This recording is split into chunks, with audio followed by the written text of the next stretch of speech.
আসসালামু আলাইকুম। আমরা যারা ছাদ বাগান সহ মাটিতে বিভিন্ন জাতের গাছ লাগিয়েছি, আমরা অনেকে রাসায়নিক সার দিতে ভয় পাই বা রাসায়নিক সার দিতে চাই না। তো তাদের জন্য আজকে তরল সারটি কিভাবে তৈরি করবেন সে বিষয়ে আজ কথা বলবো। বিশেষ করে আমরা সরিষার খোল ভিজানো পানি, কলার পানি, কলার খোসা ভিজানো পানি এগুলো আমরা সাধারণত ব্যবহার করে থাকি। কিন্তু এর চেয়েও বেশি শক্তিশালী একটি তরল সার রয়েছে, সেটা হচ্ছে মাছের পানি।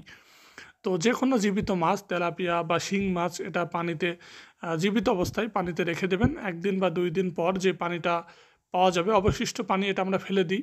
ফেলে মাটিটা মানে পানিটা পরিবর্তন করে দিই।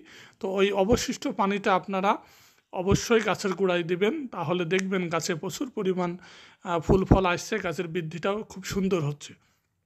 তো নর্মালি আমরা সরিষার খোল ভিজানো যে পানিটা ব্যবহার করে থাকি, সেটাতে যত কাজ হবে তার চেয়েও বেশি কাজ হবে এই মাছের পানিতে। এটা মূলত অ্যামোনিয়ায় ভরপুর মাছের বজ্র।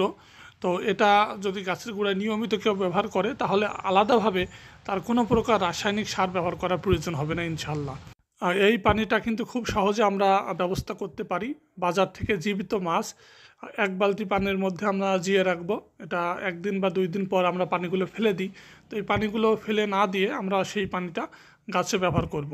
এবং এটা ১ মগ ২ মগ পরিমাণ কম বেশি হলেও কোনো চিন্তা নেই। যারা রাসায়নিক সার ব্যবহার করে অনেক সময় গাছ মারা যায় পরিমাণ বেশি হলে, বা একটু কম হলে গাছের বিশেষ কোনো উপকার হয় না। তো এই ভয়তে যারা থাকে তারা অবশ্যই এটা ব্যবহার করতে পারে।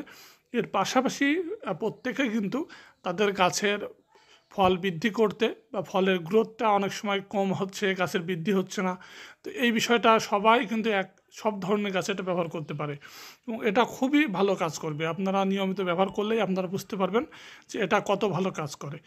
এর পাশাপাশি আমাদের গাছের ফল যাদের পাকতে শুরু করেছে, আমরা অল্প অল্প করে হারভেস্ট করছি। আশা করা যায় ডিসেম্বরের মধ্যেই ফলগুলো হারভেস্ট কমপ্লিট হয়ে যাবে, কারণ জানুয়ারি, ফেব্রুয়ারি, মার্চ মাসের পরপরই কিন্তু ফুল আসতে শুরু করে।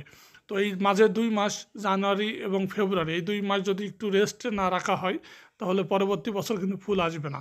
তো এর জন্য ফল দ্রুত শেষ করার চেষ্টা করবেন।